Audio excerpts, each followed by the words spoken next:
जय Hind friends, welcome to पूरा academy. पूरा एकेडमी में आपका बहुत बहुत स्वागत है। फ्रेंड्स, आज के फ्रंट न्यूज पे द हिंदू के श्रीलंका से रिलेटेड न्यूज निकला है और यहाँ पे यहाँ के प्रेसिडेंट अनुरा, इनका कोलिशन भी यहाँ पे बड़ी मार्जिन से जीत के आया हुआ है। तो श्रीलंका के प्रेसिडेंट यहाँ पे AKD से नाम याद रखिएगा, अनुरा कुमार दिशानायके, तो इनकी जीत हुई है। और श्रीलंका के ये नवंबर 14 की जनरल इलेक्शन है जो अभी रिकॉर्ड विक्ट्री इनकी हुई है। दूसरी जो इनकी पार्टी है नेशनल पीपल्स पावर, ये 159 सीट के आसपास लेके आई है। इस विक्ट्री को लैंडमार्क बताया जा रहा है। अब यहाँ पे देखते हैं इंडिया और श्रीलंका की क्या रिलेशन यहाँ से निकल के आगे आती है। हम सभी लोग जानते हैं हम्बनटोटा एक पोर्ट है चाइना में। हम्बनटोटा पोर्ट को चाइना ने लीज पे लिया है ऑलमोस्ट 100 ईयर्स 99 ईयर्स के लिए। वहां पे चाइना का इतना इन्वेस्टमेंट है कि वहां पे चाइनीज ही ब्यूरोक्रेट हैं, चाइनीज ही सर्विसिंग कर रहे हैं, चाइनीज ही पोर्ट को देखभाल कर रहे हैं। सब चीज उन्हीं के कब्जे में आ चुका है। तो अब इंडिया के लिए श्रीलंका का क्या थॉट है, क्या एक्शन है जियो पॉलिटिक्स को लेके, वो हम देखेंगे आने वाले समय में, उस चीज को हम समझेंगे। यहाँ पे सेंट्रल लॉ के बारे में बताया जा रहा है कि जो हेल्थ की सब्जेक्ट है वो यहाँ पे इतना प्रॉपर है कि मतलब जो सेंटर है उसको यहाँ पे जरूरत नहीं है इंटरवेंशन करने की। इस प्रकार से बातें बोली जा रही हैं। तो नेशनल टास्क फोर्स यहाँ पे रिपोर्ट किया है अपने सो मोटू, मतलब बाई इटसेल्फ। तो क्या यहाँ पे निकल के आ रहा है कि कोई सेपरेट सेंट्रल लॉ की आवश्यकता नहीं है क्योंकि हेल्थ का सब्जेक्ट यहाँ पे स्टेट के अंतर्गत आ रहा है। तो इसको यहाँ पे आप देख सकते हैं इस हिसाब से चल रहा है। अब ये इश्यू क्यों निकल के आ रहा है तो हम सभी लोग जानते हैं। अभी RG कर का केस आया था वेस्ट बंगाल वाला। वेस्ट बंगाल वाले केस में हमने क्या देखा कि वहां पे डॉक्टर्स की मर्डर हुई, वहां पे रेप भी हुई और बहुत सारे ऐसे केसेस निकल के आते रहते हैं। तो इन केसेस को इतना हाईलाइट किया गया है और सही मायने में करना भी चाहिए, क्योंकि जो डॉक्टर आपकी अपनी रक्षा करता है उस डॉक्टर का आप इस तरीके से ब्रूटल जो भी इंसिडेंट है, brutal rape, murder etcetera etcetera, इस प्रकार की चीजें हुई हैं। तो ये नहीं होनी चाहिए सामान्यतः, क्योंकि अगर देखा जाए यहाँ पे जो वायलेंसेस हुई थी डॉक्टर के खिलाफ, तो वहां पे हैवी प्रोटेस्ट हुई थी, बहुत ही ज्यादा प्रोटेस्ट हुई थी फ्रेंड्स। आज भी ये चीजें चल रही हैं RG कर करके। तो ये एक हॉस्पिटल था, उसके अंदर ये चीजें हुई थी। तो आशा करते हैं जो चीजें आपको यहाँ पे बताई, यहाँ पे NTF नेशनल टास्क फोर्स ये चीजें अपना रिपोर्ट दे दिया है। तो देखते हैं क्या आगे होता है। अब बात करी जा रही है अगर यहाँ पे फ्रेंड्स कोलिशन विंस बिग की, यानी जो श्रीलंका के प्रेसिडेंट AKD जिनका नाम हम बताएं, तो ये इस पार्ट में भी बहुत ज्यादा, ये जाफना वाला जो पार्ट है फ्रेंड्स, ये अपना रामेश्वरम वाला है। तो ये सेतु ब्रिज है, एडम ब्रिज भी इसको बोलते हैं, और यही राम सेतु भी है ये वाला पार्ट। इस वाले पार्ट को धनुषकोडी से रामेश्वरम आइलैंड तक जोड़ती है ये चीजें। अब यहाँ से इस वाले पार्ट से बहुत सारे अपने तमिलियन लोग यहाँ पे माइग्रेट करके लाए गए थे जब हम पे अंग्रेज कॉलोनी करते थे, यानी जब हम पे रूल करते थे, हम लोग उनके कॉलोनी जब हुआ करते थे अंग्रेजों की, तो यहाँ पे लेकर के आए थे कि टी की प्लांटेशन करनी है, लेबर प्रोसेस, इन सब चीजों को लेकर के हमको यहाँ पर लाए थे। आज भी कुछ तमिलियन, बहुत ज्यादा संख्या में कहूंगा, इसी जाफना वाले प्रोविंसेस में है। तो इस वाले पार्ट में अभी भी यहाँ पे हैं और इनका जो है यही एक मुद्दा रहता है कि हमें भी उसमें रिप्रेजेंटेशन होनी चाहिए। आर्टिकल 13 कह रहे हैं, अमेंडमेंट 13 श्रीलंका का इसी से रिलेटेड है। बहुत सारा इसमें क्वेश्चंस उठ के आता है। अगर आप जाएंगे अमेंडमेंट 13, मैं बार बार आर्टिकल 13 बोल दे रहा हूं, अमेंडमेंट 13 अगर जाएंगे तो आपको पता चलेगा किस हिसाब से क्या डिमांड है यहाँ के जाफना वाले रीजन में। चलिए आगे बढ़ते हैं। ये श्रीलंका का मैप है। कुछ लोकेशंस भी आपको जानने की आवश्यकता होती है फ्रेंड्स, कौन सी जगह कहाँ कहाँ है। आगे बढ़ते हैं। बहुत ही इंपॉर्टेंट न्यूज निकल के आ रहा है, ये COP29 अभी रिसेंटली हम लोग जान रहे हैं फ्रेंड्स, ये बाकू सिटी में हो रहा है। बाकू सिटी कैपिटल है किसकी? अजरबैजान की। अजरबैजान की हो रही है। तो COP29 कॉप कॉप कॉप, ये कई बार कॉप कॉप मैं कह रहा हूं, कॉप का मतलब पुलिस नहीं होता है फ्रेंड्स, यहाँ पे कन्वेंशन ऑफ पार्टी है। अगर इसकी डिटेलिंग की बात करें तो इसकी बैकग्राउंड डिटेलिंग आज इतने अच्छे से मैं आपको प्रोवाइड करूंगा कि आगे कोई कंफ्यूजन आपको होने वाला नहीं है, ये चीजें याद रख लीजिएगा।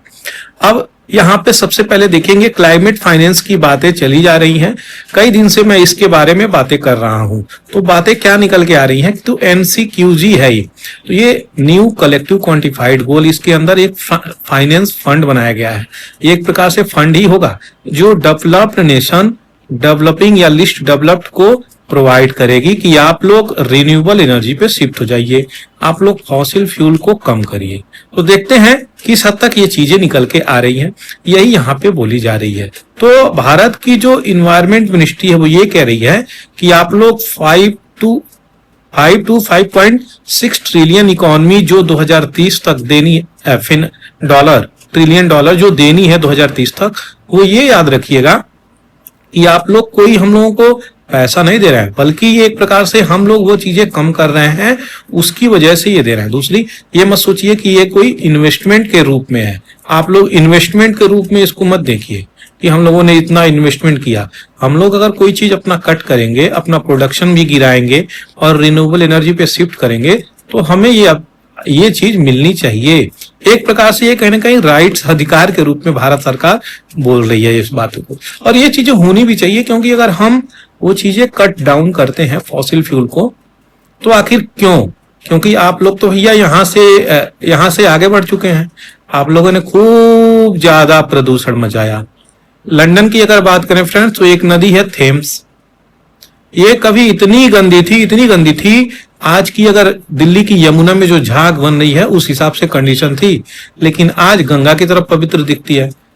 लंदन में एक समय ऐसा था केवल स्मोग ही स्मोग दिखता था, वहां पे बहुत सारे लोगों की डेथ भी हुई थी, जो आज दिल्ली की कंडीशन है। तो कोई कंट्री ऐसा कह ही नहीं सकती कि हम बिना पोल्यूशन मचाए हम डेवलप्ड हो गए, ये ऐसा कोई कंट्री वर्ल्ड में है नहीं। तो सबको एक ना एक फेज से गुजरना होता है, जो इंडिया भी इस फेज से गुजर रही है अभी। तो आशा करते हैं ये चीजें समझ में आई होगी, लेकिन अब जल्दी से हम लोग इसकी बैकग्राउंड डिटेलिंग को देखेंगे और समझेंगे कि क्या बैकग्राउंड डिटेलिंग है, क्योंकि COP29 की जो बात चल रही है वो काफी इंपॉर्टेंट है और रिसेंटली मीटिंग भी हो रही है अजरबैजान में। तो हम लोग सबसे पहले चलेंगे कहाँ पे, ये इसकी उत्पत्ति कहाँ से हुई। कन्वेंशन ऑफ पार्टी जो कॉप अभी बोला जा रहा है दोस्तों, इसकी उत्पत्ति कहां से होती है, तो चलते हैं इसकी उत्पत्ति तक, ताकि आप लोगों को समझ में आए। रियो डी जेनेरियो एक जगह है फ्रेंड्स, रियो डी जेनेरियो, ये पड़ता है आपके ब्राजील में। यहां पे एक समिट होती है, रियो अर्थ समिट, इसको कई नामों से जाना जाता है। 1992 में ये समिट होती है, और इसी समिट के अंतर्गत यहाँ पे United nation framework convention on climate changing की स्थापना की जाती है 1992 में। तो याद रखिएगा, United nation conference environment and development, इसके अंतर्गत ये चीजें आती हैं। और ये आज के डेट में अर्थ समिट कह लीजिए, रियो समिट कह लीजिए, रियो कॉन्फ्रेंस कह लीजिए, सब रियो अर्थ समिट का ही नाम है ये चीज। इसकी शुरुआत हो जाती है 21 मार्च 1994 में, 92 में ये चीजें साइन होती हैं, 94 में शुरुआत हो जाती है किसकी, United nation framework convention on climate change. ये बॉडी बनती है, याद रखिएगा अभी यहाँ पे। अब इसकी उद्देश्य क्या होती है कि ये ग्रीन हाउस गैस इमिशन को कम करेगा। जो भी ग्रीन हाउस गैस इमिशन है, मैं कई बार आप लोगों को पढ़ाया हूं। एंथ्रोपोजेनिक इंटरफेरेंसेस जो क्लाइमेट के साथ हम कर रहे हैं उसको सस्टेनेबल वे में लेके चलना है। मानव, एंथ्रोपोजेनिक मतलब क्या, मानव क्या हस्तक्षेप कर रहा है क्लाइमेट के साथ, उसी को एंथ्रोपोजेनिक क्लाइमेट एक्टिविटी कहते हैं। आर्टिकल 7.2 में ये चीजें दर्शाया गया है कि जो COP है, वो COP क्या है, इसी के अंतर्गत आती है friends, United nation framework convention on climate change. तो इसके अंदर एक बॉडी बनाई देती है, और यही हेड डिसीजन मेकिंग बॉडी होती है, जो किसके अंतर्गत है, किसके अंतर्गत है, ये तो ये आपका United nation framework convention on climate change के अंतर्गत आती है। अब ये चीजें क्लियर हो रही होंगी आपकी। तो ये कन्वेंशन में आज के डेट में 198 मेंबर इसके पार्टी है। अब थोड़ा और आगे बढ़ेंगे, CBD convention on biological diversity, ये भी जो है इसी से ही निकल के आता है, इसी समिट से, और कन्वेंशन ऑफ पार्टी भी इसी समिट से निकल के आ रहा है। तो ये अर्थ समिट 1992 से निकल के आता है, जबकि इसको लागू किया जाता है 93 में। अब इसी CBD से कुछ एग्रीमेंट निकल के आते हैं, वो क्या? तो वो हो जाते हैं कौन से agreement? Cartagena protocol, Nagoya protocol. ये दोनों एग्रीमेंट हैं ये कन्वेंशन ऑन बायोलॉजिकल डाइवर्सिटी। तो ये बायो सेफ्टी को लेकर के होता है कि हम लोग किस प्रकार जैविक की सुरक्षा करेंगे। नगोया प्रोटोकॉल यहाँ पे निकल के आता है ये 2010 में। ये जेनेटिक वेरिएशन को लेकर, जेनेटिक रिसोर्सेस को लेकर के कि क्या क्या किस प्रकार से हम जो भी किसी का जीन्स है उसकी किस प्रकार से यूजेज कर सकते हैं, और सस्टेनेबिलिटी की भी बातें करता है। तो जेनेटिक रिसोर्सेस की बात करता है नगोया प्रोटोकॉल, और कार्टाजीना बायो सेफ्टी यानी फ्लोरा फौना की यहाँ पे बात करता है, किस हिसाब से बायो लाइफ को हम आगे लेके चलेंगे। आशा करते हैं इस स्लाइड्स में आपको ये तो समझ में आया होगा कि कन्वेंशन ऑफ पार्टी की उत्पत्ति किस तरीके से होती है। अब यहाँ पे कन्वेंशन ऑफ पार्टी की उत्पत्ति हम देख लिए, तो हमें IUCN भी देखना पड़ेगा, क्योंकि इससे पहले IUCN तक जाना पड़ेगा। International union for conservation of nature, IUCN की बात करें तो एक इंटरनेशनल ऑर्गेनाइजेशन है। क्या है? इंटरनेशनल ऑर्गेनाइजेशन, जो कार्य करता है किस फील्ड में? तो संरक्षण के फील्ड में, सस्टेनेबल यूज करना है। क्या? नेचुरल रिसोर्सेस, प्रकृति ने जो रिसोर्सेस आपको दी है उसका सस्टेनेबल यूजेज करना है। सस्टेनेबल बहुत बड़ा वर्ड है, छोटा वर्ड नहीं है। ये इसका फोकस जो है बहुत लंबा चौड़ा है, तो केवल कंजर्वेशन तक और इकोलॉजी तक नहीं है, बल्कि हर इश्यू को ये रिलेट करके सस्टेनेबल डेवलपमेंट प्रोजेक्ट में लेकर के आता है।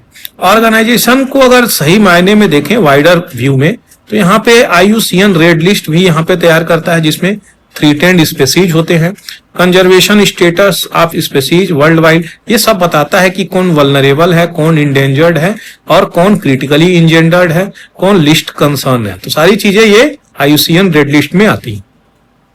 स्थापना फाउंटेनब्लेउ फ्रांस में 5 अक्टूबर 1948 को इसकी हो जाती है।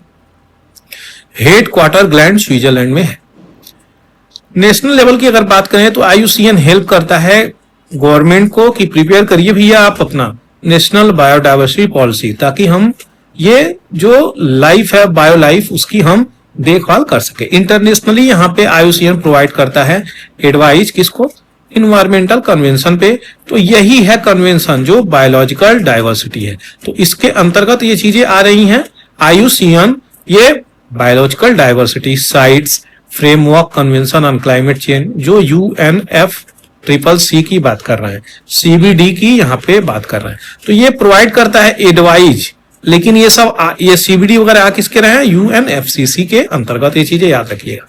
और एडवाइज करता है यूनेस्को को भी कि नेचुरल हेरिटेज, वर्ल्ड हेरिटेज किस प्रकार से हम कंजर्व कर सकते हैं। इसकी बात करें तो फॉर्मली एक्रेडिटेड होता है परमानेंट ऑब्जर्वर मिशन की यहाँ पे यूनाइटेड नेशन में। IUCN की ऑफिशियल रिलेशन यहाँ पे मल्टीपल इंटरनेशनल बॉडी से है। तो ये इसकी बैकग्राउंड डिटेलिंग थी जो अभी आपको रियो अर्थ समिट से लेके UNFCCC, CBD, नगोया, सारी चीजें आपको जो मैं यहाँ पे दिया। अब यहाँ पे इसी बात को लेके और भी ज्यादा जो कन्वेंशन ऑफ पार्टी है यहाँ पे हुई है, उसको अगर देखें तो 1995 में पहला होता है बर्लिन में। आज के डेट में ये सारी की सारी जो कन्वेंशन ऑफ पार्टी हुई है वो यहाँ पे दिखा रहा हूं। 2022 में देखा जाए तो इजिप्ट में हुआ था शर्म अल शेख में।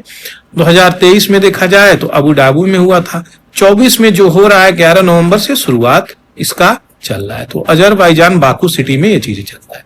अब यहाँ पे अगर आपको कोई कंफ्यूजन है फ्रेंड्स, तो आप कमेंट सेक्शन में जरूर लिखिए कि आपको क्या कंफ्यूजन है। मुझे आशा है और विश्वास है कि यहाँ पे कंफ्यूजन आपको बिल्कुल भी नहीं हुआ होगा। फ्रेंड्स, अगर आप इस वीडियो पे नए हैं, इस चैनल पे नए हैं, तो इस चैनल को सब्सक्राइब कर लीजिए। और आपसे एक विनम्र निवेदन है, इस चैनल को, इस वीडियोज को शेयर जरूर करिए अपने प्लेटफॉर्म में, जो भी आप फेसबुक वगैरह चला रहे हैं, इंस्टाग्राम चला रहे हैं या फिर व्हाट्सएप चला रहे हैं, वहां पे लिंक को शेयर आप कर सकते हैं ताकि ज्यादा से ज्यादा वाइडर व्यू तक ये चीजें पहुंचे और लोग इसका लाभ उठा सकें। Thank you. चलिए आगे बढ़ते हैं। यहाँ पे जंबो क्राइसिस, जंबो एलिफेंट से यहाँ पे बातें चल रही हैं कि किस प्रकार से मध्य प्रदेश में क्राइसिस हो रहा है। बात करी जा रही है फ्रेंड्स यहाँ पे कोडो मिलेट की। कोडो मिलेट, इस मिलेट का दाम एक समय था जब 60 रुपए प्रति किलो चल रहा था, आज के डेट में 10 रुपए प्रति किलो है। तो फार्मर इसको कल्टीवेट कर रहे हैं। कल्टीवेट करने की वजह से यहाँ पे इसमें बहुत सारे न्यूट्रिशन होते हैं जिसको ये खाने चले जाते हैं, इनको खाने चले आते हैं। अब यहाँ पे यही बात कही जा रही है, जब बारिश हुई थी उस सीजन में इसको खाया गया और इसमें क्या था, इसमें फंगस था उस समय, इसके कारण खाने से कई सारे हाथियों की मृत्यु हुई है। कहाँ पे, तो यहाँ पे Bandhavgarh national tiger reserve, Bandhavgarh national park कहाँ पे है, मध्य प्रदेश में है। तो ये बहुत सारे नेशनल पार्क हैं, लगभग 9-10 नेशनल पार्क हैं आपके मध्य प्रदेश में, उसी की बात करी जा रही है। तो जब वहां पे फंगस लगा था उस समय वो पॉइजनस होता है, यही यहाँ पे बात बोली जा रही है और यहाँ पे कंजम्पशन से यहाँ पे इनकी डेथ हो गई। लेकिन कुछ एक्सपर्ट ये भी कह रहे हैं कि ये सब चीजें गलत हैं, यहाँ पे उसको कंजम्पशन करने पे कोई पॉइजनस चीजें नहीं थी, बल्कि इनकी डेथ हुई है। वो कॉज अभी भी एक्सपर्ट जो वेटेरिनरी डॉक्टर होते हैं वो यहाँ पे अभी भी लाके रखने के लिए बाकी हैं, ये क्या मेन कॉजेस थी। तो यही यहाँ पे क्राइसिस थी। बात आती है जब हाथियों की, तो उसकी बैकग्राउंड डिटेलिंग भी जानना जरूरी होता है, क्योंकि इनकी संरक्षण की अगर बात करी जा रही है तो प्रोजेक्ट एलिफेंट काफी इंपॉर्टेंट रहता है। 1992 में प्रोजेक्ट एलिफेंट लाया जाता है दोस्तों, ministry of environment, forest and climate change लेकर के आती है कि किस प्रकार से इंडियन एलिफेंट जो इंडेंजर्ड में हैं उनको हम संरक्षण दे सकें। इसका पर्पज प्रोजेक्ट का यही था कि इनकी रक्षा करनी है और एक ऐसा कॉरिडोर बनाना है जहां पे अगर कोई रोड जा रही है और दोनों साइड जंगल है तो इसको ये आसानी से इस जंगल से इस जंगल पे जा सकें और रोड पे दिक्कतें भी ना होते। कॉरिडोर बनाने की बात करी जा रही है। इसमें यही पर्पज इसका था कि हमें प्रोटेक्शन प्रोवाइड करना है, किससे, ह्यूमन कॉन्फ्लिक्ट से, और हाथियों को भी प्रोटेक्शन देना है। प्रोजेक्ट एलिफेंट की बात करें तो ये एक प्रकार से MI की एक प्रोजेक्ट था जिसका पूरा नाम क्या है, monitoring illegal killing of elephant. जो लोग हाथी की दांत के लिए हाथियों को मार देते हैं, उसी की बचाव के लिए MI के प्रोजेक्ट चलाया गया था, जो प्रोजेक्ट एलिफेंट के अंतर्गत ही इंप्लीमेंट किया जा रहा था और ये माइक प्रोग्राम CITES का था। तो ये कंजर्वेशन ऑफ इंडेंजर्ड स्पीसीज की बात करी जा रही है, जिसका ट्रेड हम लोग करते हैं किस हिसाब से, वो 2004 में ये प्रोग्राम के अंतर्गत आती है। कौन सा, माइक को लेके आते हैं। तो क्या फोकस करेगा, वही जो अभी आपको बताया, इलीगल किलिंग जो चल रही है उसको रोकेगा, पेट्रोलिंग करेगा और डाटा एलिफेंट्स की कहां है वो देखेगा। जो भी फैक्टर रिस्पॉन्सिबल है कोचिंग के लिए उस पर कार्य करेगा। कर्नाटका भारत का साउथ का राज्य है जहां पे ज्यादा से ज्यादा संख्या में हाथियों की संख्या है। उसके बाद आसाम आ जाती है, फिर केरला आ जाती है। वर्ल्ड एलिफेंट डे 13 अगस्त को प्रति साल मनाया जाता है। आशा करते हैं जो डिटेलिंग आपको यहाँ पर दिया वो क्लियर हो गई होगी। कर्नाटका फ्रेंड्स, आसाम, उसके बाद केरला, पहले नंबर पे, दूसरे नंबर पे, फिर तीसरे नंबर पे। ये एलिफेंट की बात करी जा रही है। एलिफेंट रिजर्व की अगर बात करें तो ऑलमोस्ट 33 एलिफेंट रिजर्व भारत में 2024 तक बने हुए हैं। तो यही बेल्ट है, जो जिस बेल्ट में ज्यादा है वो आपको पता होना चाहिए। आगे बढ़ते हैं यहाँ पे नेक्स्ट एडिटोरियल पे, तो देखेंगे क्या निकट के आ रहा है यहाँ पे चीजें। पॉलिसी स्कूल के लिए, यानी स्कूल के लिए जो पॉलिसी बन रही है उस पे हम क्या कर सकते हैं, यही यहाँ पे बातें बोली जा रही हैं। सही मायने में अगर हम यहाँ पर देखें कि इंडिया को क्या आवश्यकता है कि वो ग्लोबली रिकॉग्नाइज्ड पब्लिक पॉलिसी बनाए, तो आपको बता दें वर्ल्ड में हर कंट्री अपने देश में, जो उसका देश है उसमें अलग अलग प्रकार की पॉलिसीज लेके आई हैं स्कूलों को सही प्रकार से लेके चलने पे। खास करके जो देश के लीडर होते हैं उनको किस प्रकार से हम तैयार करेंगे अपने कंट्री के अंदर अंदर ही, वही इस आर्टिकल में बताया जा रहा है। तो रुचि गुप्ता जी हैं यहाँ पे, उनका यही मानना है कि वर्ल्ड की लार्जेस्ट डेमोक्रेसी हैं हम, और फिर भी हम सही प्रकार से world class public policy institutions provide नहीं कर पा रहे। जहां तक अमेरिका की बात कर रही है ये, तो यहाँ पे जॉन कैनेडी स्कूल है गवर्नमेंट, और यहाँ पे लंदन स्कूल ऑफ इकोनॉमिक्स है, जो ट्रेन करते हैं लीडर को, यानी वहां पे ऐसे ऐसे लीडर पैदा होते हैं इस फील्ड में, इकोनॉमी में ले लीजिए या फिर पॉलिटिक्स में ले लीजिए, वो सब अपने कंट्री के एक लीडर पैदा करते हैं। क्यों? क्योंकि उनकी पॉलिसी ही इतनी अच्छी है, उसी की ये बातें कर रही है। तो हम लोग लैक ऑफ पॉलिसी स्कूल में चला रहे हैं, अपनी पॉलिसी को हम सही प्रकार से इंप्लीमेंट तक नहीं कर पा रहे हैं, वही यहाँ पे बातें बोली जा रही हैं। तो जो भी डिसीजन यहाँ पे लेना होता है वो पॉलिटिकली मोटिवेटेड नहीं होना चाहिए, गवर्नमेंट ऑफिशियल यहाँ पे मोटिवेटेड नहीं होनी चाहिए, केवल पॉलिटिक्स को कंसर्न में रख के नहीं कार्य करना चाहिए। यहाँ पे ये लोग एक फील्ड ही तैयार कर देना है भारत में कि हमें किस डिग्री तक अपनी चीजों को लेके चलना है। केवल पॉलिटिकल की जो पॉलिटिकल गवर्नमेंट है वो अपनी रूलिंग ही बस ना फोकस करे कि हमें रूल करना है एनी हाउ, जबकि यहाँ पे फोकस क्या होना चाहिए कि हमें आगे लोगों का भविष्य देना है, फ्यूचर देना है। तो वो कौन तय करेगा? एग्जीक्यूटिव, लेजिस्लेटिव, ये लोग मिलकर तय करेंगे। तो इनका सही मायने में अगर पॉलिसी बनता तो वो तब जाकर के ये चीजें निकल के आती, लेकिन इंडिया में इस प्रकार की चीजें नहीं है। सेंट्रलाइजेशन ऑफ पावर ही है एग्जीक्यूटिव की, जो यहाँ पे इस प्रकार की चीजों को और ज्यादा गर्त में डाल रही है।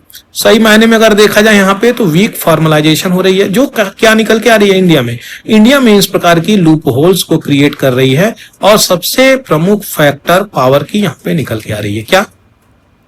जो डिसीजन मेकिंग बॉडी है, जो पावर में यहाँ पे आती हैं, उनकी पावर एक बार मान लीजिए रूलिंग में है, कुछ साल के बाद रूलिंग से हट जाती है, फिर दूसरी पार्टी आ जाती है यहाँ पे, तो उस पार्टी का अलग तरीके से यहाँ पे एग्जीक्यूशन हो जाता है पॉलिसी को लेके। तो ये चीजें नहीं होनी चाहिए। सही मायने में एक पर्टिकुलर अप्रोच लेके आगे चलना है, ताकि हम अपने कंट्री के लीडर्स पैदा कर सकें, इकोनॉमिक्स पैदा कर सकें। यहाँ पे लंदन स्कूल ऑफ इकोनॉमिक्स ही बना दिए हैं, ये देखिए। तो यहाँ पे क्या चल रहा है? अपने भारत में अगर इस प्रकार की चीजें लानी है तो सही मायने में पॉलिटिकली मोटिवेटेड एक्शन नहीं होना चाहिए, ये उसी की बात कर रहे हैं। और दूसरी बात, जो ब्यूरोक्रेसी की बात करी जा रही है कि ब्यूरोक्रेसी अपने रूल्स और रेगुलेशन रीजन में फॉलो करवाते हैं और किस हिसाब से वो चीजें चलेंगी, वो भी बहुत हद तक एजुकेशन सिस्टम को, इंडिया को वो रोकती हैं, हैम्पर करती हैं। तो उसको भी हमें लेकर के आगे चलना है, उसको भी देख के आगे चलना है। जो रीजनल पावर स्ट्रक्चर है, सोशल डायनामिक्स है, उनकी बातें कह रहे हैं कि हमें सही मायने में सबको एक साथ लेकर के जो चलना है वो तभी संभव हो पाएगा जब यहाँ पे एग्जीक्यूटिव और लेजिस्लेटिव स्ट्रॉन्ग यहाँ पे पॉलिसी के अंदर जाकर के ही कुछ सोचेंगे। तो पब्लिक पॉलिसी स्कूल की बात जो कह रही हैं वो यही कह रही हैं, केवल आप पॉलिटिकली मोटिवेटेड एंगल्स यहाँ पे नहीं रख सकते। यहाँ पे कुछ स्पेस की बात कर रही हैं, वो स्पेस क्या है? स्पेस जो बोल रही है वहां पे, तो जो आज की सिचुएशन है राजनीतिक मुद्दों को लेकर के, उसमें बदलाव होना चाहिए, उसमें सुधार होना चाहिए, इन मुद्दों को लेकर के बात कर रही है। स्कूल का फोकस होना चाहिए नेशनल बिल्डिंग पे, और ये जो इंस्टीट्यूशंस है ब्रॉड वे में लेजिटिमेसी होनी चाहिए कि ये किस प्रकार से आगे अपने चीजों को लेकर के चलेंगे। पब्लिक की इंटरवेंशन और प्रॉक्सिमिटी टू पावर, ये दोनों सोच समझ के होनी चाहिए। ये नहीं कि पब्लिक ही इंटरवेंशन करे, पॉलिटिकल पावर ही इंटरवेंशन करे। इंस्टीट्यूट में बहुत सारे इश्यू निकल के आ रही हैं। नेटवर्क कटिंग अक्रॉस पॉलिटिक्स, यही यहाँ पे बात कह रही हैं कि कहीं ना कहीं इसको अवॉइड करना चाहिए पॉलिटिक्स को, कि किस प्रकार से bureaucracy, politics, social society, academia, think tanks, media, ये किस प्रकार से इम्पैक्ट कर रही हैं। ये सारे के सारे जो यहाँ पे इंस्टीट्यूट हैं, इनको ये हस्तक्षेप नहीं करना चाहिए। अब यहाँ पे लंदन स्कूल ऑफ इकोनॉमिक्स से और John F Kennedy school of government Harvard से ये कहीं ना कहीं तुलना कर रही है। तो हमें इस प्रकार का अगर चीजें करनी है दोस्तों, तो हमें सही मायने में अपनी चीजों को लेकर के चलना पड़ेगा, तभी हम इस प्रकार से इफेक्टिव पॉलिसी लेके आ पाएंगे एजुकेशन सिस्टम में। आशा करते हैं जो वेस्ट का एजुकेशन सिस्टम है और जो ईस्ट का एजुकेशन सिस्टम है उसमें कुछ अंतर आपको समझ में आया होगा। चलिए आगे बढ़ते हैं नए एडिटोरियल की तरफ। मणिपुर का इशू तो दिन पर दिन आता ही है। बराक रिवर काफी न्यूज में चल रहा है। कुछ लोगों को किडनैप किया गया था, 3 महिलाओं को, 3 बच्चों को, और कुछ लोगों की यहाँ पे इस नदी में, बराक वाले नदी में बॉडी मिली है। आशा कर रहे हैं कि शायद वही लोग हैं, लेकिन अभी भी पोस्टमार्टम होना बाकी है। अब यहाँ पे सीआरपीएफ लगा दिया गया है। 2 गुटों में बहुत ज्यादा तनाव है। एक है मितई ग्रुप, दूसरी कुकी ग्रुप। इन दोनों ग्रुप में फ्रेंड्स शेड्यूल ट्राइब बनने की वजह से जो कुकी ग्रुप है उसको शेड्यूल ट्राइब में ऐड कर दिया गया है।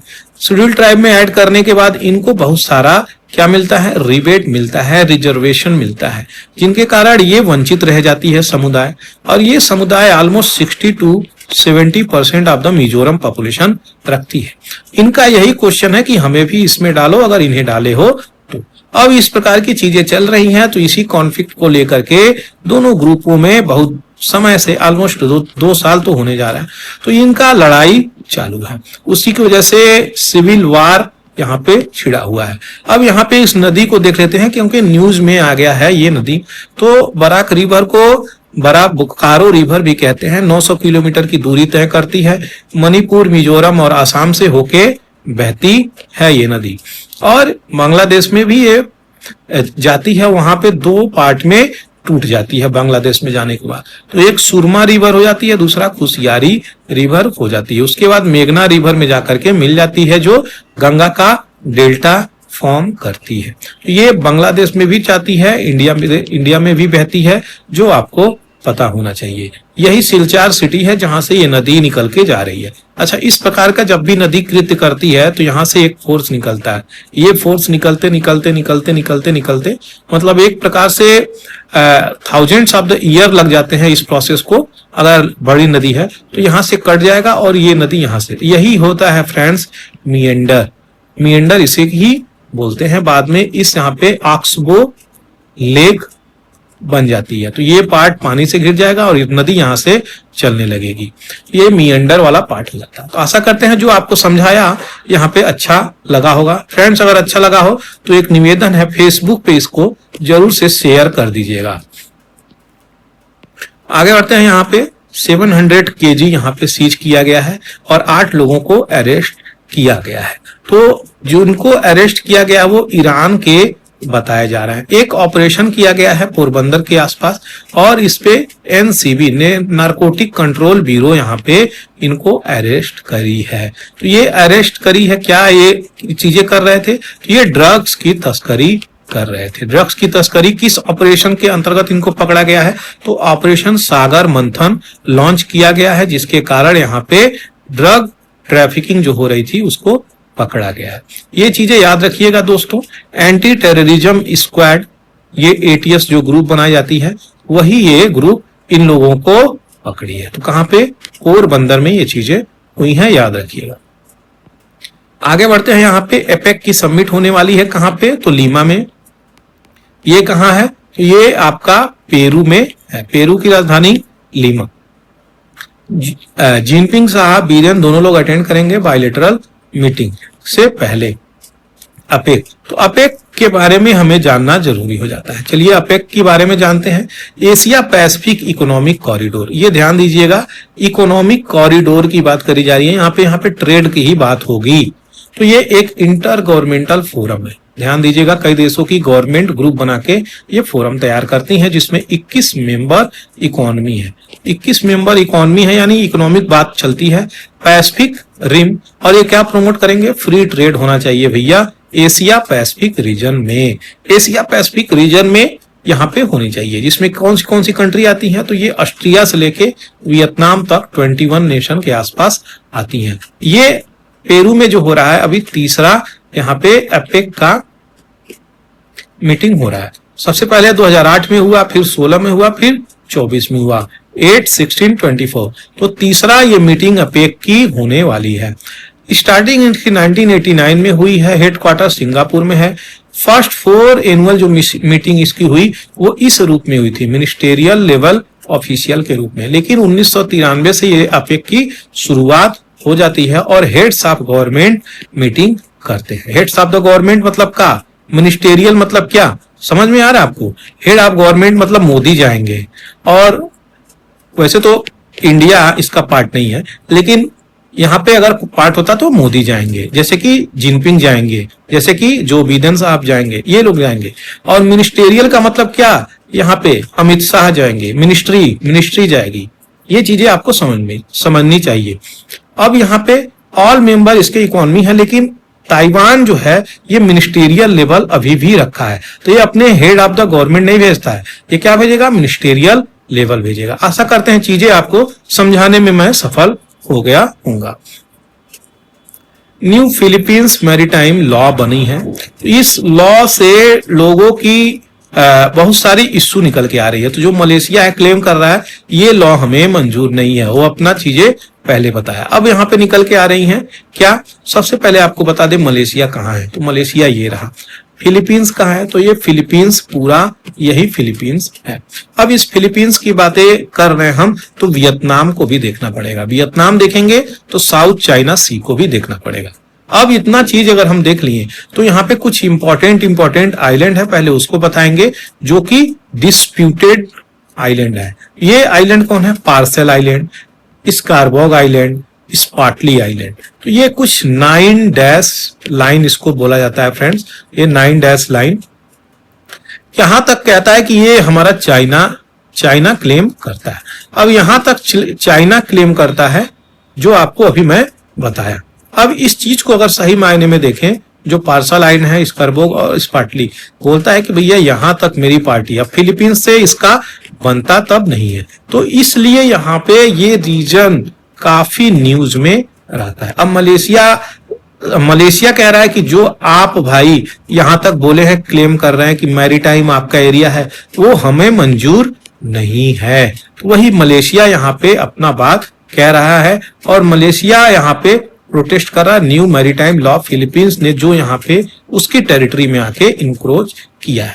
मेरा ये क्वेश्चन है, फिलीपींस की राजधानी क्या है, जरा आप कमेंट सेक्शन में जरूर बताएं। आशा करते हैं यहाँ पे चीजें आपको समझ में आई होगी।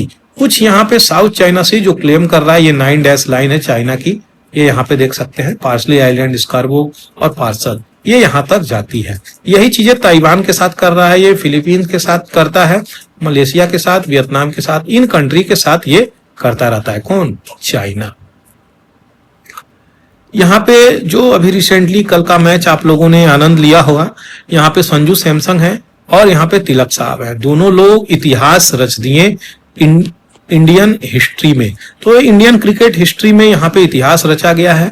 ये लोग पहले ऐसे खिलाड़ी बने हैं जो 2020 में बात करी जाए तो 200 समथिंग का पार्टनरशिप किए हैं। पहले ऐसे खिलाड़ी हैं जो यहाँ पे एक ही मैच में डबल सेंचुरी मार दिए दोनों लोग, मतलब एक सेंचुरी ये, एक सेंचुरी तिलक साहब, दोनों लोग मारे हैं। पहले ऐसे खिलाड़ी हैं जो ऑलमोस्ट 23-24 छक्के इन लोगों ने मारे। पहला ऐसा मैच है जो भारत अपना विदेशों में जाके सबसे ज्यादा स्कोर यहाँ पे बनाया है 2020 में। तो रिकॉर्ड बहुत सारा पाइलअप हो गया, 283 का रिकॉर्ड है फ्रेंड्स। सूर्य कुमार की टीम 3-1 से सीरीज को जीत चुकी है। ये चीजें याद रखिएगा, काफी इंपॉर्टेंट न्यूज था, मुझे बताना था। ये लगातार सबसे पहले बैट्समैन ऐसे बन गए जो एक ही साल में 3 बार शतक बनाने वाले भारत के पहले बैट्समैन हुए हैं। और ये लगातार T20 में कॉन्सिक्यूटिव, यानी एक मैच ये हुआ, एक मैच ये हुआ, इसमें भी 100, इसमें भी 100 बनाने वाले पहले बैट्समैन ये हुए हैं तिलक साहब। आशा करते हैं ये चीजें आपको समझ में आई होगी। फ्रेंड्स, अगर वीडियो अच्छी लगी हो तो फ्रेंड्स फेसबुक पे जरूर से शेयर कर दीजिएगा ताकि ज्यादा से ज्यादा लोगों तक ये चीजें पहुंचे। Thank you for watching the Hindu editorial analysis bye पूरा एकेडमी। जय हिंद, जय भारत।